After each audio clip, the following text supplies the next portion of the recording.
अगर sugar level, BP level ठीक नहीं होगा तो दिल में कभी भी जान और ताकत नहीं आएगी। वो दिल बेजान रहेगा। और दिल की ईसीजी हम रोज़ाना भी करवाएंगे तो वो कहेंगे जी तंदुरुस्त है।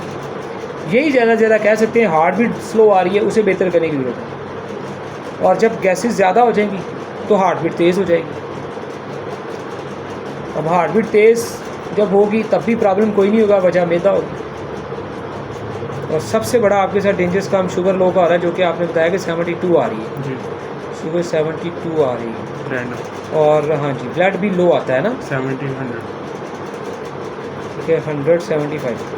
अच्छा, अब ये शुगर लेवल मसलन रैंडम आपकी खाली पेट वाली जो 72 आ रही है ना, हाँ जी हाँ जी, खाली पेट ठीक है पर, खाली पेट। ये 72 आ रही है, इसे खाली पेट 120, 15, 20, 25 पे होना चाहिए। इसका मतलब ये है कि आप भूख बर्दाश्त कर सकेंगे, आप में एनर्जी होगी उस टाइम पे। अब हर रोज़ हम सुबह उठे और शुगर सबकी डाउन हो तो उनमें उनके जिस्मों में तो ताकत ही नहीं होगी। और इसको कोई ये कहे कि ठीक है जाओ घर, तो अगले 20 साल भी इलाज करवाते रहे, मसला हल नहीं होगा। डॉक्टरों ने कही बिल्कुल आप। लेकिन अब आपके सामने है कि उसका नुकसान आप उठा रहे हैं, आप उसका नुकसान उठा रहे हैं। लेकिन जैसे ही आप इसको रिकवर करेंगे, आपके जिस्म में एक पावर होगी, ताकत होगी, आपकी हार्ट भी ठीक काम कर रही होगी, आपका बीपी लेवल नहीं गिरेगा, आप बहुत अच्छा फील कर रहे होंगे।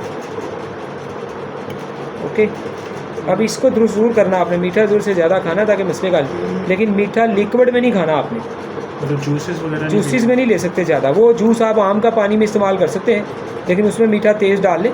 बाज़ का ये होता है कि कोई और जूस ऐसे इधर उधर का ना पिए, या शरबत बजूरी संदल आप समझे मैं पी लूँ तो उससे मैदा ठंडा हो गया तो और ज़्यादा गैस, कब्ज़ और ये तेज़ाबियत सारा कुछ बनाएगा। वो नहीं पीना, ताकि आपका मामला जो है ना वो बाकी का ख़राब है ना, कब्ज़ इस तरह और बढ़ जाएगी ठंडे मशरूब पीने से। इसलिए मैंने लफ्ज़ बोला, गोलियाँ चूस लें, चीनी खा लें, या बाकी जब रोटी वोटी खाएंगे उससे भी शुगर तेज़ होगी, या बिस्किट खा लें। लेकिन ऐसा मीठा कि जो कि आपके मैदे को ठंडा करके और आपकी पूरी बॉडी को ठंडा करे, और आप ख़राब हो, पहले ही खुश्क सर्द हैं, सारी ठंडे हैं, और ठंडा करेंगे तो तबाही हो जाएगी।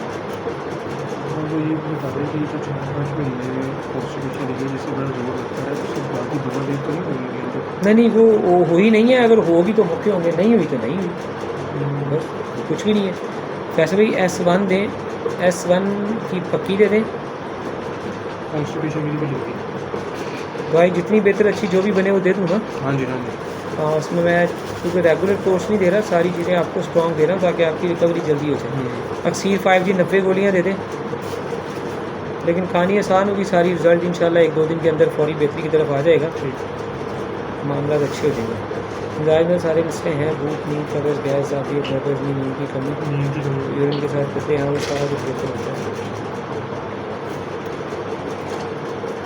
नींद कम, दूध कम, कब्ज़ ज़्यादा, गैस ज़्यादा,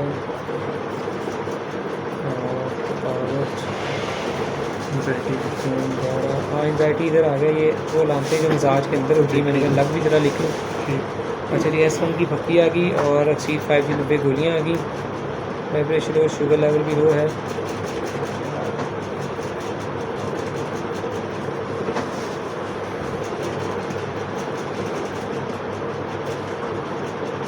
अच्छा, गैस भी क्या बहुत ज़्यादा हो जाती है? नहीं, गैस होती है। गैस कम ही है ना? गैस कम है ना, सीना जलन भी नहीं होती ज़्यादा, लेकिन वो ठीक है, हाजमा ठीक नहीं है। हाजमा ठीक नहीं है। खाया पिया लगता M4 नहीं। फैसे वही 45 गोलियाँ दे दें।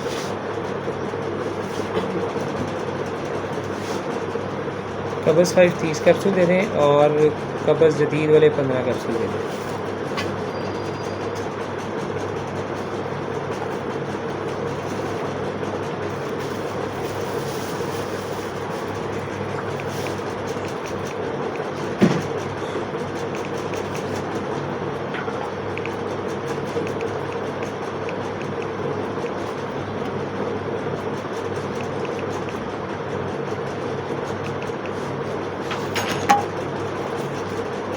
ये हमारा ओवरसीज़ कोर्स होता है 5000 का, ठीक है जी। ये आप स्टार्ट करें, इंशाल्लाह सारी मिसाल बेहतरी की तरफ आते हैं। अच्छा, वो मुझे बता दें कि किस किस तरह मैंने इस्तेमाल करनी है।